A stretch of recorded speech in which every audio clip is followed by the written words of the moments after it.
Am I in the middle of the screen? Yeah.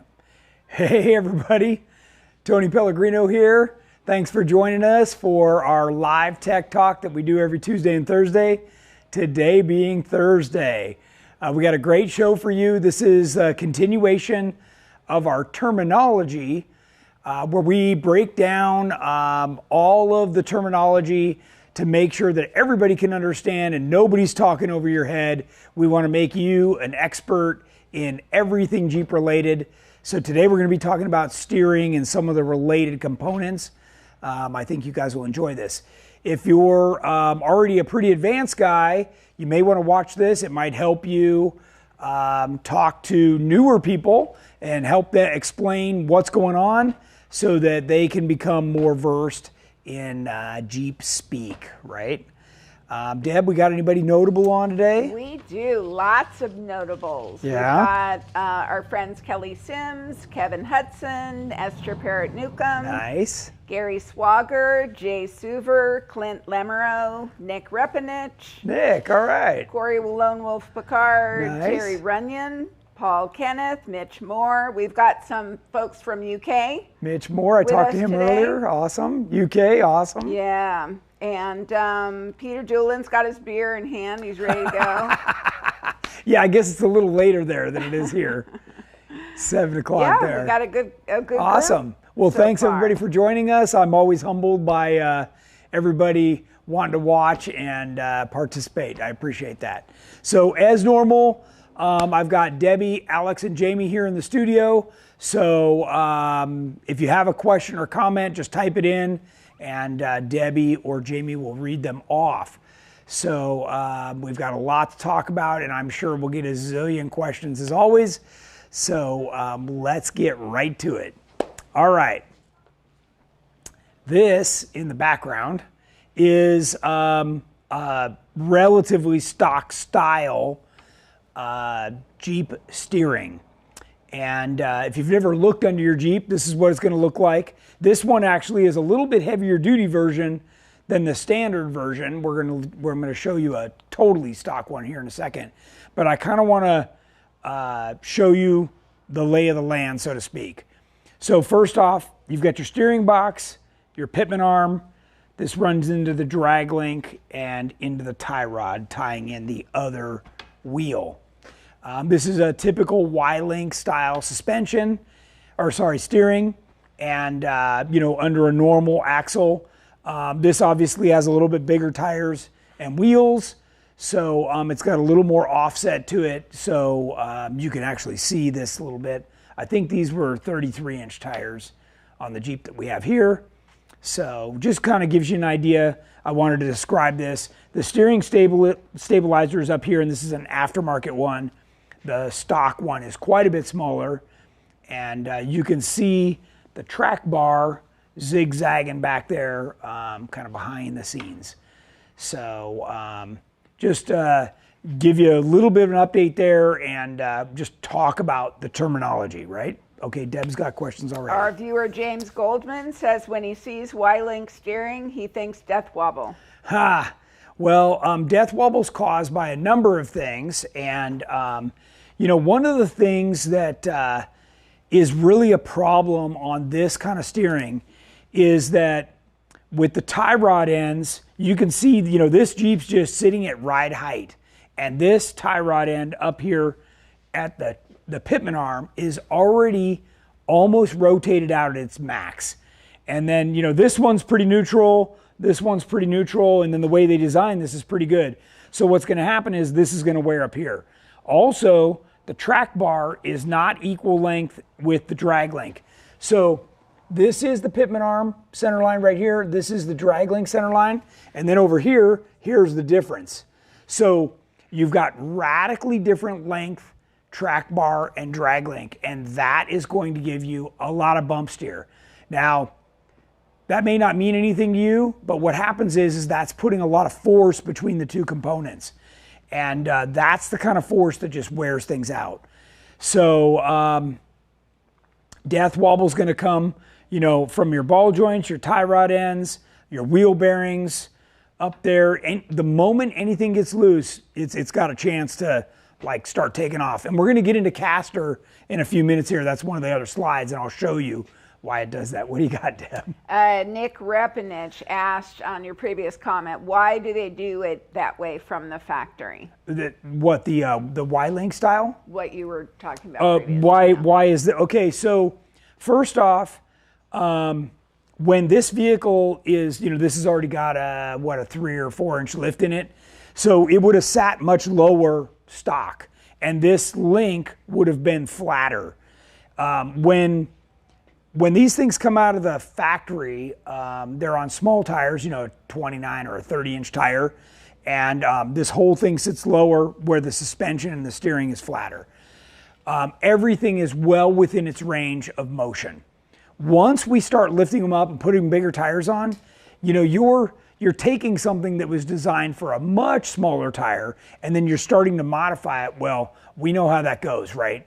The things just aren't made for what you're trying to do. And this is why when you come to GenRight, we just rip all this stuff off, because none of this is any good. Like if you're really serious about wheeling and you're tired of death wobble and dealing with worn out parts, you get rid of all this, okay?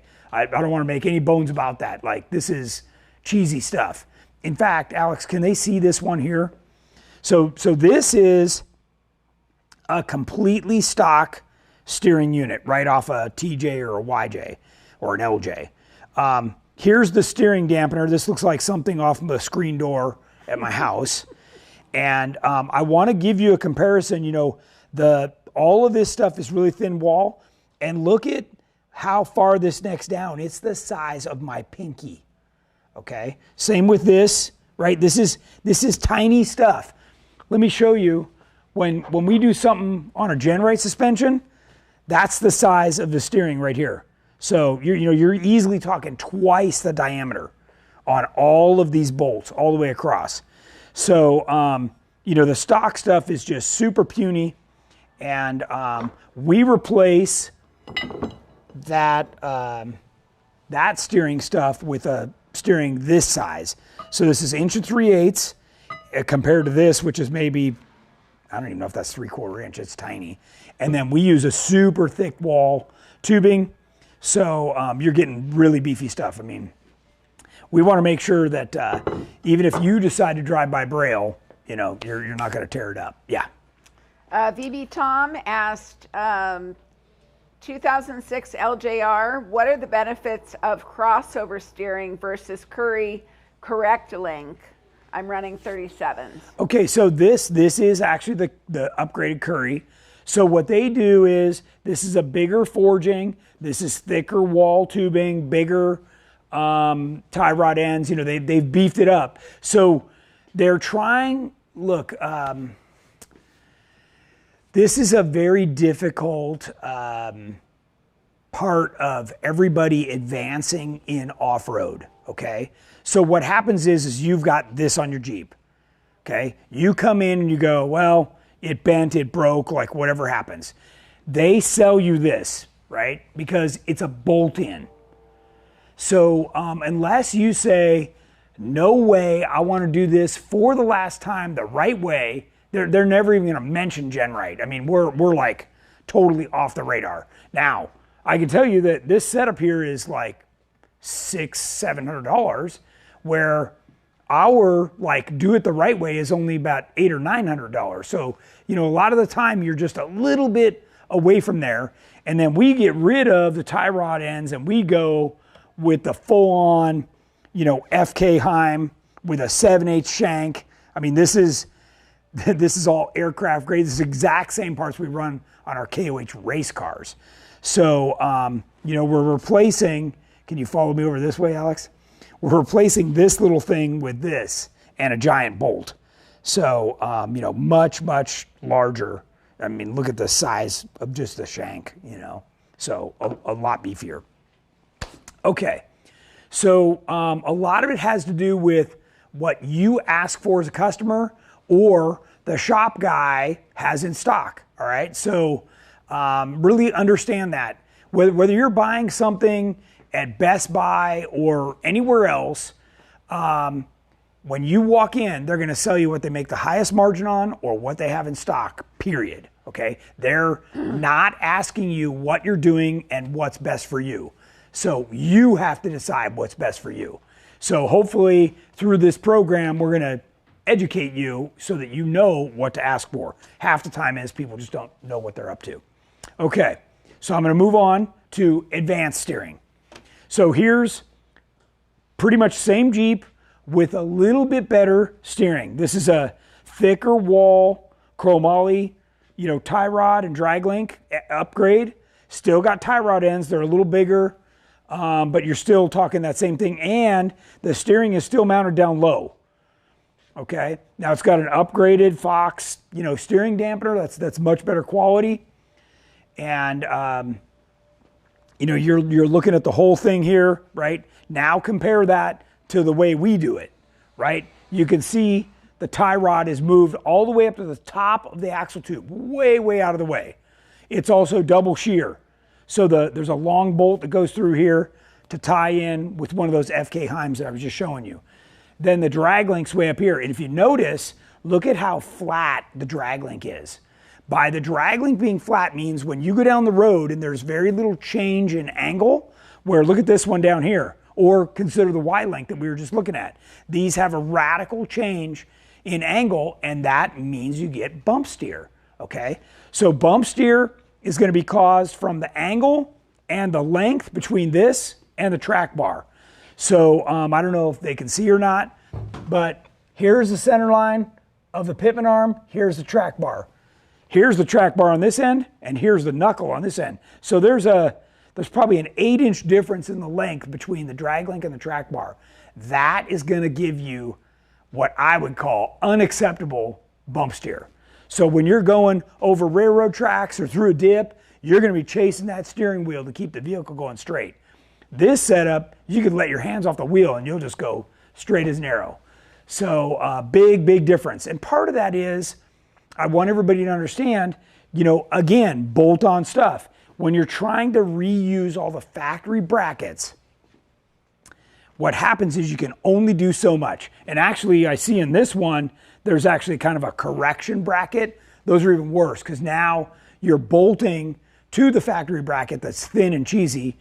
They're trying to add a beefier bracket, which gives you confidence that you shouldn't have, and then that just rips off the next time you're out. Instead, we cut that stock junk off and we replace it with 1/4-inch thick, big, beefy stuff. By the way, our brackets are twice as thick as your frame. Okay, that's how much beefier they are. And we've got a whole lot of weld surface to go around all the brackets so they're not just gonna rip off the next time you hit something big. And then our track bar is the exact same length as the drag link.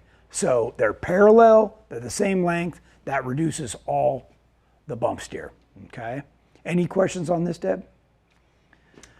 Sam Walker loves your screen door analogy. He was I mean, really? This thing, that's not doing jack. Zach Uptill commented that makes so much more sense as to why it pulls side to side on my setup. Yep. And Nick Repanich said there's only one setup that he'd be confident doing 100 miles per hour on 40s. Yeah, the top one, because I think that's Terremoto. So, yeah. VB Tom, can you do high steer on a Dana 44, LJR, and YJ? Is it worthwhile? Yes, you can. And what happens is you'll get a different knuckle. So you'll throw away your stock one. It's going to come with a second ear. And like, see on this one, they mounted this down low. I would put it up on top. Remember, your track bar has to match the same height. So you'd need to build a bracket that would get your track bar up here, or you buy a bracket from us that's obviously way more heavy duty. And then you can get everything flatter and higher steer. You move it, again, you'll move this one up and you'll move this one up. So that way you're getting everything up higher. And it requires, so on that, we've got a Terraflex knuckle you can buy with a high steer. There's, if you have a JK or JL, we've got another, I think it's a Crane or a Reed. It's a Reed knuckle that you can buy and get that high steer. Now you're not going to get double shear like this. This is this is GenRight spec right here, okay? That we actually have Curry manufacture this for us so that we can put all of our stuff in. In fact, I've got one right here where here's the high steer arm, and you can see that we take this sleeve and we TIG weld it in here, and then that's what mounts up here. And again, you can see how that's angled. So we've got, when this drops out, it stays within the range of motion on the ball of the Heim. Guys, we've done so much work on this to make sure that you're constantly working all of the parts within the range of motion. When you start looking at this stuff, I'm telling you, these constantly exceed their range of motion, and that's why you see so many breaks on the trail. You know, this tube's not going to break. What it's going to do is it's going to break up here. Wherever it's the smallest, it's just going to dink. Yep. Zach Guptill, is that the top setup? Is the top setup the standard way to do it with the GenRight suspension setup? Yeah, this is an example of Tracer or Elite or EXS now style suspension. That is the only way to do it. You know, you're talking, this is what you need to drive a 40 or a 42-inch tire. You've got, you know, look at the steering ram is in the perfect plane with the tie rod, so you're not pushing. You know, you start angling stuff and you don't get the right forces. So this is putting all of the energy right into the knuckle where it needs to go to turn the wheels. And we're going to talk about full hydro versus ram assist in just a second, so I don't want to veer off on that quite yet. Yep. Corey Merrill asked if it's better to have the ram assist on the tie rod or the drag link. Good question. So I've seen guys do it on the drag link, which is this upper rod. The downside is that then transfers all the energy through the knuckle. When you've got it on the tie rod, you're literally pushing right on each wheel.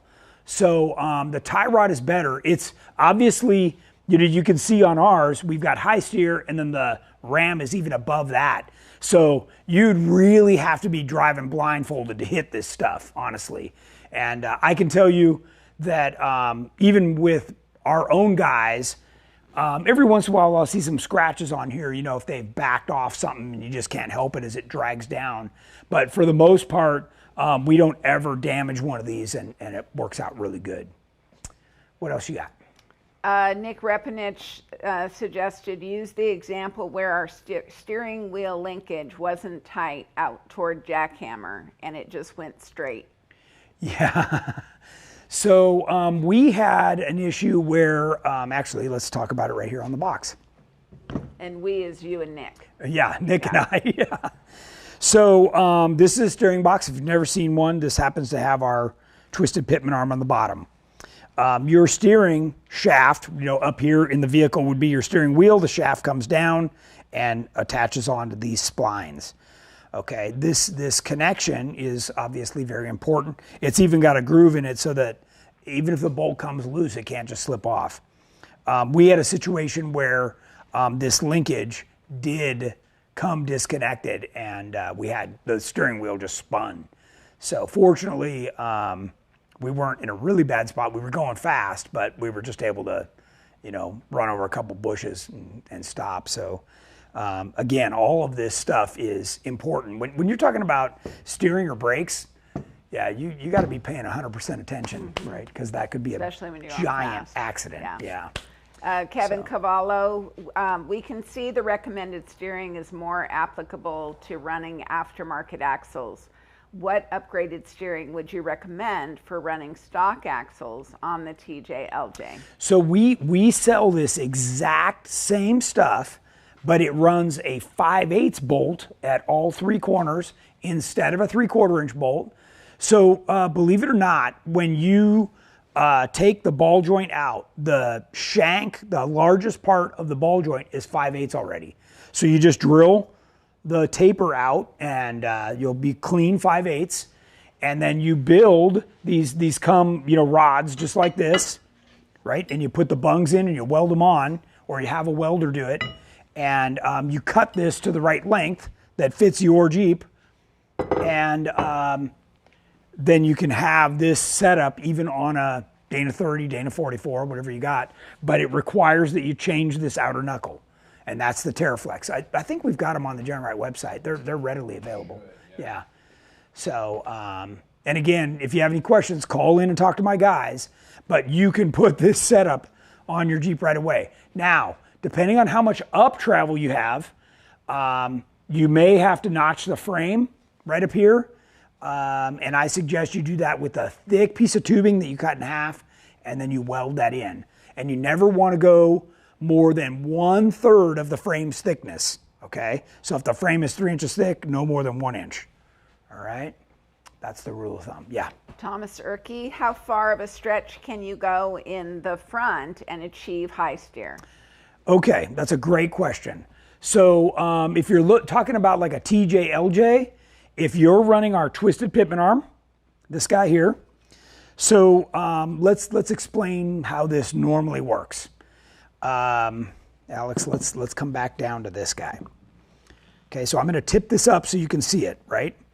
So right now, this is where your steering box would connect, and your tie rod is behind your drag link. Okay, when you do our twisted pitman arm, it switches. You can switch sides. So now, the drag link's going to be back here, and the tie rod's going to be out. So you can actually move your front axle 4 inches forward on a TJ or an LJ with the twisted pitman arm. So it makes a huge difference in what you're able to do. And then, you know, on a JK, you know, the pitman arm's reversed, so it doesn't even apply. That's a totally different setup. So, all right. Jamie, do you have any questions on YouTube? He's doing okay? All right. Okay. Jason Buscal, how does someone get a walk around with you to find weak points and needed upgrades? That's why I go to events. So you just find me at our booth, find me on the trail, and our next event is Trail Hero. In 2 seconds, I can walk around your vehicle and show you everything that's going to bite you at some time in the very near future. And they could also, if they're local, they could make an appointment to come by and talk to you or one of the sales guys. Yep, yeah, for sure. There's one YouTube question. Okay, what do you got? Do you use coiled hose sleeves on your Hydro Assist lines? No. So the question was, do we use coiled hose lines on our Hydro Assist? No, actually you build these, you know, once you get the ram on and you run these up to the box. So there's a loop in them so that they can expand and contract with the suspension, but they are straight high pressure hoses. Good question. Charles White, what setup would I need for a TJ on a 2-inch lift and 33s? 2-inch lift, you can get away with the previous setup. You can go with the heavy duty rock jock correct link steering. That'll be a good option for you. But the moment you go past that, you're going to need to change the steering. Okay. What else we got? You can go ahead. Okay. So all right. So I'm going to kind of keep moving here. Cover some more stuff. Let's see what we got. Okay. So we talked a little bit a minute ago about tie rod ends versus the Heims, and I just want to revisit that so that everybody understands the terminology, right? The tie rod end has one shaft with a nut on the end, where a Heim can have double shear, right? So much stronger, and the rotation of everything, like we looked at here. Let me grab that big bolt. Right, so you're looking at, you know, considerably. These are, by the way, these are heat treated 4140 chromoly. The shank is huge. The load carrying capacity is huge. It's got a huge bolt. You know, there's no comparison. This is easily more than double. And you know, we've used these for years racing KOH, going, you know, 130 miles an hour across a desert. So I have 100% faith in those. I wouldn't even begin to take a tie rod end at that speed across a desert and live to tell about it. So, anyways, okay, any questions on this, or are we doing okay? And they, by the way, they make these tie rod ends or rod, rod ends, some people call them, in bigger sizes, but you're polishing a turd here. Just get rid of them and go to FK's, okay? Sorry, just calling it like it is. Blaine Peterson says happy birthday. Ah, early. He's early. He is one day early, yeah. Yep.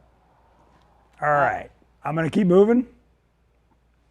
Okay, here's the next big misunderstanding. If you haven't seen it, this is full hydraulic ram, right? So this is ram steering or hydraulic steering.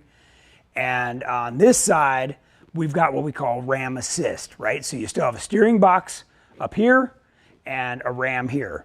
So let's go back to the steering box. I want to explain some stuff because people do not understand this. All right, inside your steering box, there is a giant piston inside here. It's about 2.5 to 3 inch, depending on the box you have, that when you turn the wheel, this is helping what we normally call in a regular car power assist steering, okay? So this ram drives that. Now, the box in a Jeep is already oversized. It's made, for bigger tires and off-roading and, heavy duty use, right? So now what you do is you take that 2.5 or 3 inch and you add in another 1.75 inch ram, and you're talking, like 4 inches of surface to drive, okay? This one here, the biggest they make these, 2.5 inches, okay? So there's no comparison. If you think you have more power than this, you're kidding yourself. And I know you see these on buggies, it's because they're cheap and the guys are lazy, all right? And the only reason that you would put this on a Jeep is that you've moved the axle too far forward to actually use steering linkage anymore, or you've put such long travel shocks on that you can't get the range of motion even out of a Heim, okay? So all of which are not necessary, okay? We've already proven that all you need is 14-inch travel shocks on a Jeep. If you have longer shocks than that, you've got way more suspension than you need, or the thing's sitting like a monster truck and your center of gravity is way too high. Okay, this is the proper setup. It gives you the right feel on the road, and this, you have zero feel. Like you're just kind of like hoping the wheel is still under the car. Okay, so big difference between these. That is what you want. I don't care who you talk to, what they tell you. You want hydro assist or ram assist steering, okay? And I don't care whether you get it from PSC or AGR or how, that's the setup, okay?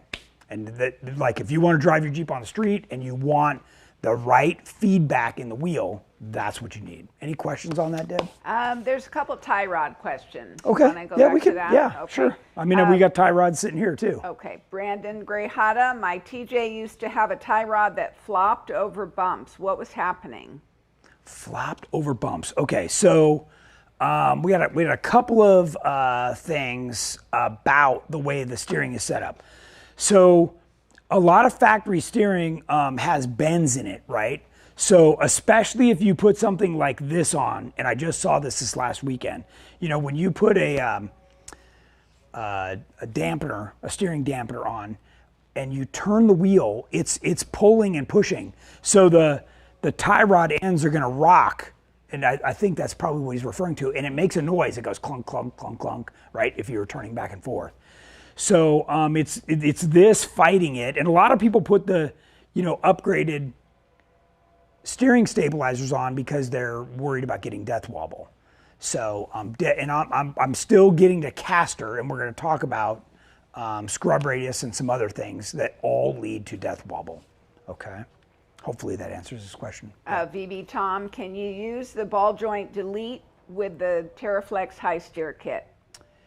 I believe you can, because it literally hooks on exactly the same way. So what he's talking about is on the knuckle. So that's out here where you eliminate the ball joints, not to be confused with tie rod ends. They're the ball joints here still in the knuckle. Okay, they're a much heavier duty version of these, and they're specifically designed just for low RPM steering. Yep. Another tie rod question, Terry Runyon. Should you clock the tie rod ends the same or opposite on each end? An alignment guy told me you should clock opposite. Well, okay, so when, and it's a little bit hard for you guys to tell in this picture, but when we put one of these together, we clock the two Heims apart. So this one's up and this one's down. And that, when the ram activates, it keeps the rod from turning back and forth. On tie rod ends, it's much harder to do, especially because of their range of motion. So you can do it a little bit, and it helps to preload everything and keep things from, but you got to be careful that you don't reach past the range of motion. By the way, when your vehicle turns, these things are twisting back and forth, right? That's why there's a range of motion built into them. Even though it looks like it's flat, all that stuff's at an angle. So there's a whole bunch of dynamics going on that you still need some range of motion. So and again, once you exceed the range of motion, you're talking about premature wear and slop, and that's what's going to give you death wobble. Okay. What else you got, Deb? Full hydro assist question. Okay. Zach Guptill, full hydro isn't technically street legal, correct? No. I'm not at not all. sure if that's something that would get a ticket on its own, or if it's one of those add-on that you would, if you do something stupid. Yeah, both actually. So if a cop knew what he was looking at, he'd pull you over and probably impound your vehicle. That is, you must have a mechanical connection, just like I showed you on the steering box, where the steering wheel has a hard connection to the box, which is also mechanical, so that if the engine dies and the pump stops running, that you have steering. On this one, the engine dies, you got nothing. You're going for the ride of your life, and you better hope you have a GenRight roll cage. All right, so yeah, be heads up. Kevin Kerwin, speaking of steering, can you share why you swapped to a Heim system over PSC on Aftershock? Okay. Yeah, there's a couple of different reasons. So my standard of performance in steering is very, very high. I want something that, whether I'm just cruising through the parking lot and turn it into a parking space, that where the RPM is low and I just want to turn in at whatever speed I want to, versus I'm hauling and I want to dodge a rock, right? Those two performance characteristics are like on the opposite end of the spectrum from each other when it comes to steering. And, Heim is known for building race quality and performance kind of steering. And I'm looking for that. I get used to, super fast steering, and I want the response. I want that reliability, and I want the longevity of, and I don't mind paying a little bit more. Just like we talked about in all this stuff, it sometimes, you're already spending a couple grand. If you only spend a little bit more money, you get the best. So you just gotta kind of keep that in mind. And keep in mind that Heim system is not bolt-in. There's nothing about it that's bolt-in. Where if you're buying PSC or AGR, you're looking to have something that's kind of bolt-in, and that is the farthest thing from that. That is a very custom install. So just keep that in mind. But great question. You might have already answered this. Zach Guptill, can Ram Assist take over as a hydro in the event of failure? It absolutely can. So that's part of the reason that I've always run this style on my Jeep. So if something happens to drag link, the pitman arm, even the steering box, right? If something like the sector shaft breaks, it's not pretty, but this Ram will get you off the road. When you turn enough, it'll start, activating and getting you, and you can get yourself off the trail and possibly even home. So yeah, this is I love the redundancy in this kind of a system where you really have a safety factor built in there. Yep. Dylan Mork, what's your best recommendation for the Ram to attach to tie rod? I have a clamp, but it slides in tight spot situations. Okay. It's cranked down tight and evenly. No. So first off, never, never, never, never, never, I want to see a clamp. If I see a clamp on your Jeep and you're wheeling with me, you're going behind me. Like you're not even on the same trail, right? Like it's absolutely terrible. Every time I wheel with one of those guys, the damn thing slips and the guy's got no steering one way. And I've absolutely had it. I refuse to wheel with people with those things. You need to weld the tabs just like we do on ours. Right here, I know it's a little bit hard to see, but you weld the tabs to the tie rod, okay? Beside the fact that, actually I'm gonna back up a picture. 2 pictures. Here, like I told you before, we're putting all of the force directly in line, right? So you're optimizing everything. When they use those clamps, you're talking about a single shear that they've always got one bolt sticking out of there. I see that stuff pull the threads out. This is double shear between the 2 tabs. It's also double shear on this side.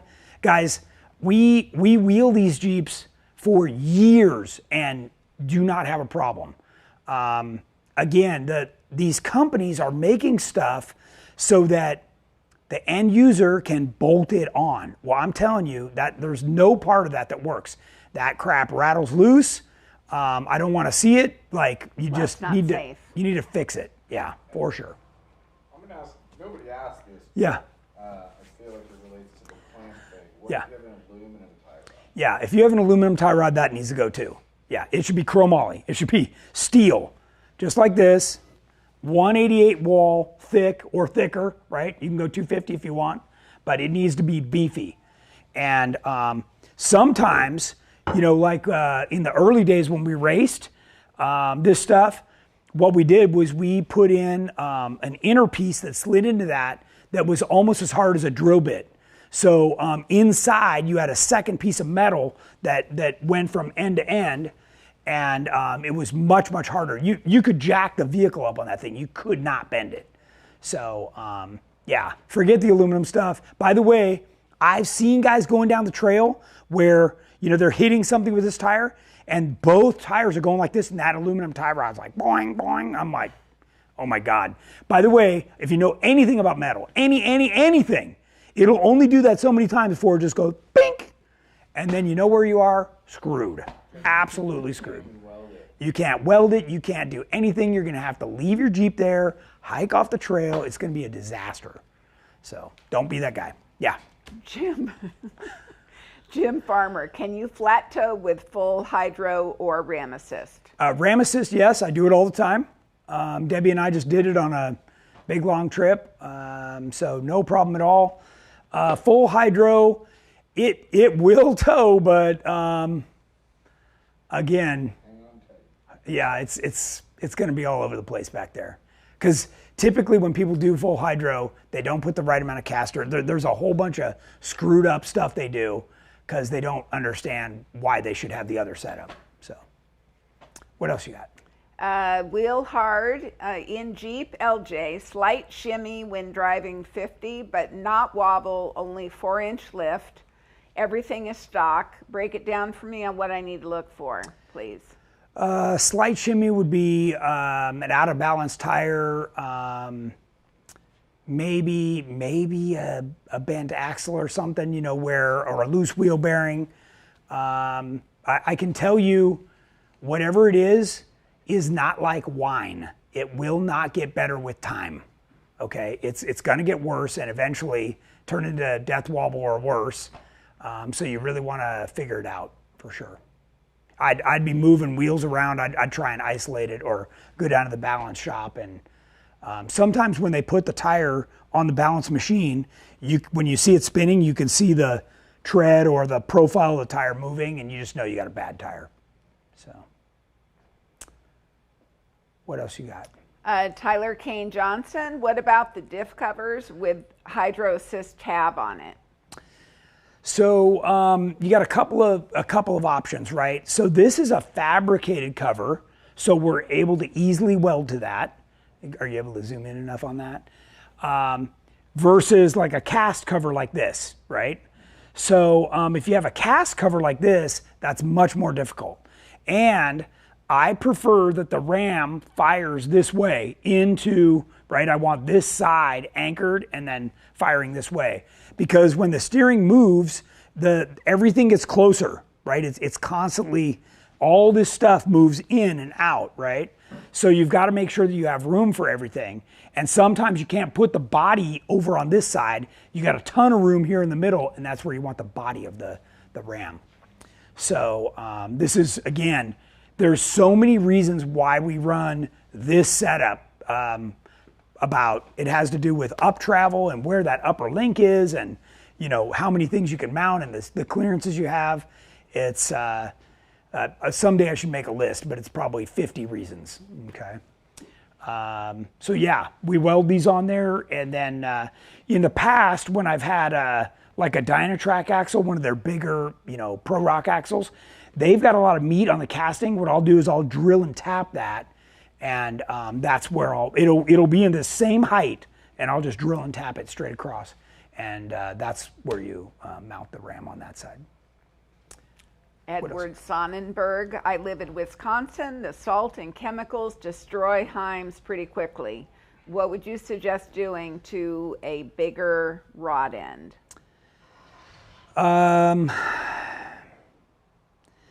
You know, if you've got a rod end, and obviously by going to the larger one is better, but I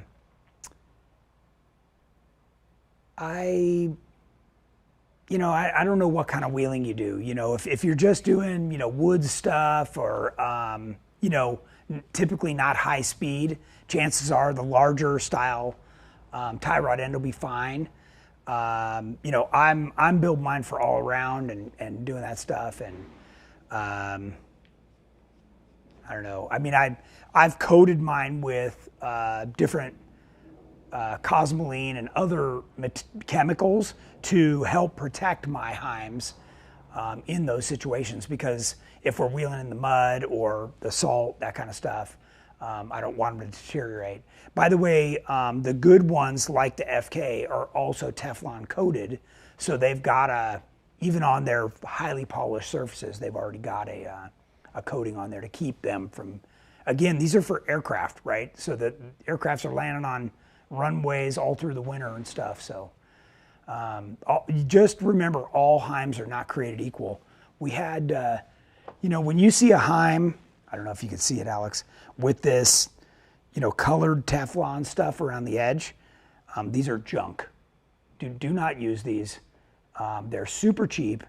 And what this is they use that's how they get the ball in. They rotate it, and that's how they stick the ball in and then rotate it over. So where an FK is a completely different assembly process. So you just don't want this style, okay? What else you got?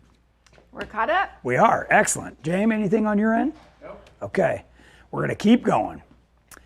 All right, so we talked about that. Come on. We talked about full hydro versus hydro assist. Now we're gonna talk about scrub radius. Okay, so this is totally misunderstood, and I can tell you 99% of the off-road vehicles violate this theory, right? Without even looking at the vehicle, I can tell you it's already jacked up. So this is your vehicle stock. You've got the angle of the knuckle, right? That's part of how it steers. And then the center line of the wheel, right? The wheel's more narrow, and it's also backspace. They try and keep the center of it over the two wheel bearings right here on the spindle. This is pretty good, okay? Then you, the common four-wheel guy, goes to the off-road shop and buys a bigger tire and wheel, okay? Now, the wheel is offset more because your tire is so big that when you turn, it hits the control arms and hits everything else underneath, actually. So they move it out. And you can see these two lines are getting further apart down here at the road, okay? So what's happening is now you've moved the center line out, so it's actually riding on the outside bearing, not the inside anymore. But by the way, the outside bearing is tiny, so you're just working the crap out of this thing. Now we're gonna go to the right way to do it. You're gonna go more backspaced. You see these two lines intersect right at the surface of the tire. So out here, when you turn, and trust me, go out to your vehicle, just start it up and crank the steering wheel, and you're gonna watch that wheel just scrape and claw all over the pavement, okay? When you do it right, you can actually see the tread. It's turning right on the axis. So what's happening is you're not breaking traction. So the next time you're going up something and you wanna stay on your line, this is why you're not staying on your line. This is why it handles like crap on the road. Because every time you turn, there's a whole bunch of dynamics going on. And by the way, all this bad stuff is what's wearing everything a little bit faster. So it happens so slow over time that that's when you start getting death wobble. And by the time you realize it, everything's clapped out. Okay? So, and look, I know you don't want to hear it. I'm just explaining this is the reality, and this is why we don't do it this way. We do it this way. And I just want you to understand that's the direction you want to move. You do not want a big offset wheel. You want a backspaced wheel. And actually, we got my old RC car that we can actually talk about that with. So here's the big backspace wheel. And when you turn it, you can see that it's making this big giant arc where it's going across. Here's the very small backspace wheel, and it turns right on center. So a big difference in the way it performs, and you can see, how much further out this one is than this one, where we're keeping everything right over the steering knuckle. So it makes a big difference in how it performs and how long all the components last. Any questions on that, Deb? Let's see. We do. Chuck Williams, can you provide some details related to wheel backspacing? Besides clearing brakes or knuckles, what else should be considered? A 72-inch WMS. Okay. And That's trail-ready 20-inch wheels. Okay, so actually he's in a very good situation. So he can achieve this pretty easy. I'm gonna go back. Oh, that doesn't have a wheel. Let me find one with a wheel. Here. So on a 17-inch wheel, this is the factory ear on the knuckle, and the wheel is right here. I mean, it's probably a 1/4 inch away from the knuckle, right, the aluminum wheel. We have to leave a little bit of distance because if you hit something hard and ding the wheel, we don't want this sharp steel thing to start turning off your aluminum and blowing your tire off the rim.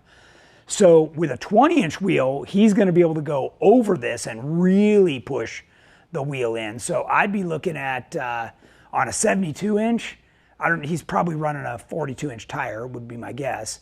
But I'd be looking at like a 6-inch or 6.5-inch backspace wheel. By the way, Jordan's running like 7 or 8-inch backspace wheels. So yeah, you can really go in, and it just makes it's a whole new ball game. So especially if you're rock crawling, you're gonna find that scrub radius thing to be a huge advantage. John Chase, if I go to a 40-inch tire from a 40 currently, does my scrub radius change? I have the GenRight Elite suspension. So if he goes from a 40 to a 42? Correct. Okay. It technically it does. What happens is the off-road side of it will almost be unaffected because you're going to air down, and that'll improve that. So the on-road, you're talking 1-inch difference, right? Even though it's a 2-inch taller tire, it's only 1 inch down at the road. And whoops, let's go back. This difference is very, very slight down there at the road. Almost brings you back to like stock. So I wouldn't be as worried about it. This is where it's bad. This, it's just getting terrible. Okay. What else you got? Danny Ashley, what backspacing do you recommend? I'm running 40s on a JKU Dana 60 with the Elite. So if he's got the Elite, then he's probably got our Curry axles, which are 70-inch wide, and you want to be, depending on the wheel, right? Because if it's a cast wheel, the most you can go is 4 3/4. If it's a forged wheel, you can go 5-inch. So you want to be as far in as you can. I would not run any less than 4.5. That's for darn sure. So you really want that in as far as you can get it. Okay. Zach Uptill, how wide are the tires on Growler if he's running that big of a backspace? So let's talk about that. So I never, ever, ever, ever, this is almost like that stupid clamp on the steering. I never go over a 9-inch wide wheel. I prefer 8.5. Okay. So that's another thing I don't ever want you to deviate from. Don't run a 10-inch wheel. Don't run something wider. Those are terrible. You're just making this situation worse. Okay. So you know the Growler has an 8.5-inch wide wheel with a 1350 tire. And what that does when you air down is it gets it to bulge. You're looking for the tire to flatten out. You're trying to increase the surface. This print, you want it as big as possible when you're off-roading. You got low gears, tons of power. You know, you need traction, right? Otherwise you'll just blow the tires right off. So, okay. Frederico Borda has a Jeep LJ 2004. I've replaced everything on the front end and it still wanders bad. I've aligned it twice, caster at 6, 4.5 lift kit on 37s. What should I look for to fix this, Tony? So a couple things. Sometimes when you're fighting a problem like this, the tires are toast, and I hate to tell you that. You can try like moving the backs to the front, but sometimes during the like I've seen people get death wobble and stuff, and it wastes the tires, and no matter how much they fix it, it's just gone. Now, having said that, there's another thing that might be happening. So inside your steering box, I don't know if you've upgraded the steering. We talked about these splines. Well, inside this shaft is hollow, and inside here is a small torsion bar. Now that torsion bar is made so that when you move the wheel, it has to torque the torsion so far before anything actually happens inside the box. Sometimes the steering box is not set properly at the factory. And what'll happen is it's already pulling to start activating the steering one way or pulling in the one direction. So you may need to replace the steering box or have it serviced where they can check that to make sure that when the wheel is left alone, that it's not pulling slightly left or slightly right. That's how my first one was, like the box, like I don't know if it was the torsion thing, but the box just had enough slop in it. And yes. It would just wander even if you were holding the wheels straight. Yeah, okay, so that is another adjustment on your steering box, and that's done here. So this adjusts the sector shaft in and out of the worm gear on this shaft, and what that does is it's engaging it or disengaging it, but this will take the slop out. Now you have to be careful. If you tighten this too much, and you should only turn this maybe like a half turn at a time to adjust this out, but you want to make sure that there's just a tiny bit of slop before it actually like turns. And then you've got the right amount, because what happens is this gets hot, right? So you've got to leave a certain amount of expansion room or the gears will be rubbing all the time. And again, you'll prematurely wear stuff out. So those are, just be careful if you start messing with that, okay? What else we got, Deb? Cut up. Wow, and we're doing pretty good on time. Yeah. Okay, everybody, we've got 5 minutes left. So if you have questions, get them in. I love it. Everybody's been asking great questions, and hopefully you're finding this very informative.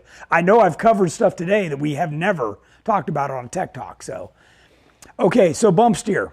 This is an important one too. And we haven't even gotten a caster, so I should speed up.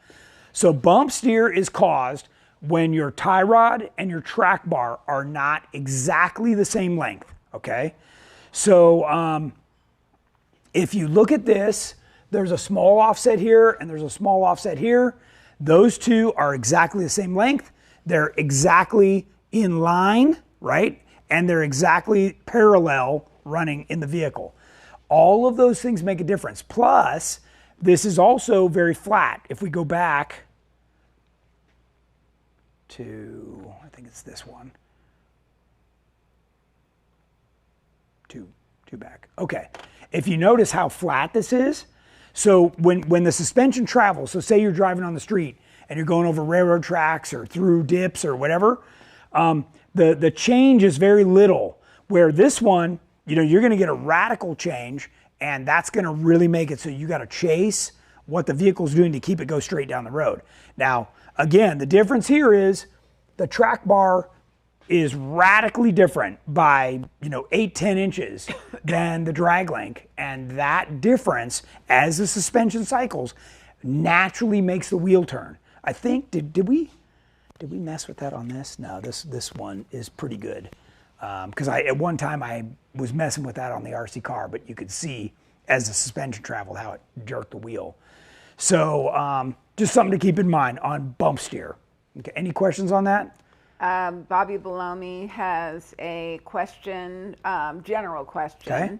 When you hit a bump and the steering wheel is all over the place, is that usually caused by the caster? No, that's caused by this. This is the problem. This is how you get bump steer. So the caster is going to be something totally different. So let's talk about track bars for just a second. And I just want to show you guys what is good and what's not. So this one, the red one, this has turned out great because it's a nice bright color, so it's easy to see. It looks super beefy, right?